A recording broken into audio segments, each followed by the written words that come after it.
আসসালামু আলাইকুম। চলে আসলাম কেএফসির ভিতরে। বাবা ছেলেকে জিজ্ঞেস করলাম, তোমরা কে কি খাবে, অর্ডার করো। তারা তাদের মন মতন খাবার দেখতেছে যে তারা কি কি খাবে। তো হোসেন দেখাইতেছে একটা যে আমি এটা খাবো। তো খাবার অর্ডার করা শেষ, এখন পেমেন্ট করে টেবিলে চলে যাব। তো অনেকেই ভেবেছেন যে আমি কিভাবে টাকাটা ইনকাম করেছি। এটা আমার ফ্রিল্যান্সিংয়ের কাজের টাকা, আমি টুকটাক ফ্রিল্যান্সিংয়ের কাজ করি। সামনে কোনো একটা ভিডিওতে আপনাদেরকে দেখাবো যে কিভাবে আমি কাজ করি।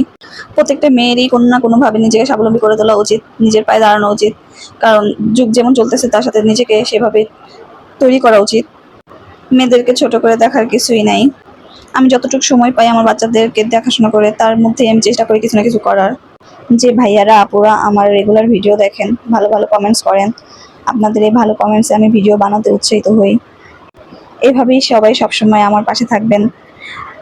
দয়া করে বেশি বেশি লাইক কমেন্ট শেয়ার করে দিবেন, যাতে ভিডিওটি সবার কাছে যায় পৌঁছায়, সবাই দেখতে পারে। আপনাদের এই ভালোবাসাই আমাকে সামনের দিকে এগিয়ে চলতে সাহায্য করবে। তো আপনাদের সাথে কথা বলতে বলতে এখন খাবার চলে এসেছে। আমার ছেলে দেখে খুব খুশি, তার এই খাবারগুলো অনেক পছন্দ। এই ধরনের খাবারই সে পছন্দ করে সবসময়। কেএফসির খাবার আমার বেশি একটা ভালো লাগে না, তো ওরা অনেক পছন্দ করে এই খাবারগুলো। তো তাদের পছন্দই আজকে আমার পছন্দ, যেহেতু তাদের মন মতন হবে সব। তো খাওয়া দাওয়া স্টার্ট, সবাই খাওয়া দাওয়া করতেছে। ও সেই মজা। আমার নিজের হাতেরই মাংস ভাজা ভালো লাগে, এছাড়া বাইরের আমার মাংস ভাজা ভালো লাগে না। আমি নিজের হাতেরটাই পছন্দ করি। অনেকে বলতে পারেন যে নিজের প্রশংসা নিজেই করে, কিন্তু আসলে তা না।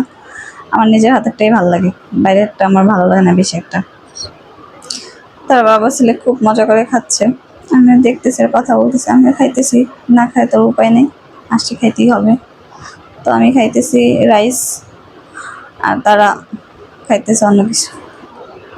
হোসেন খাইতেছে আর দুষ্টামি করতেছে, ওর মুখের ভাবভঙ্গি করতেছে অন্যরকম, ফাজলামো করতেছে, দুষ্টামি করতেছে। ওর কাছে খুব ভালো লাগতেছে।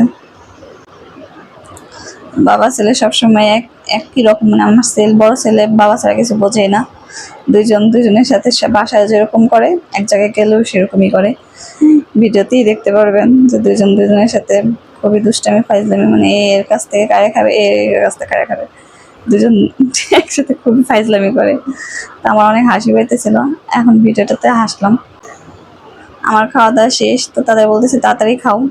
তারা এত খাইতেছে, তাদের খাওয়াই শেষ হইতেছে না, খাইতেই আছে, যেন শেষই হয় না।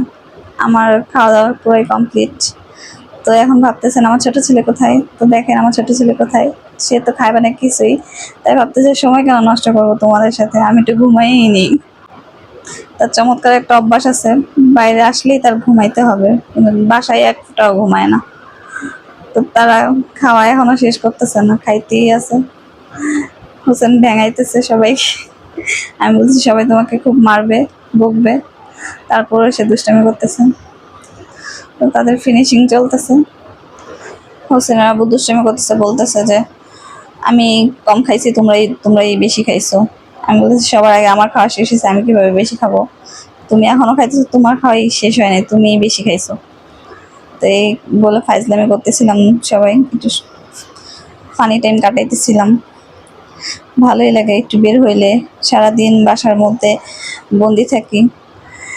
ঢাকার ফ্ল্যাট বাসার অবস্থা তো সবাই জানেন, যে কেউ কোথাও যাওয়া হয় না, কারোর সাথে কথা বলা হয় না। একটু বের হইলে সময়টা ভালোই কাটে।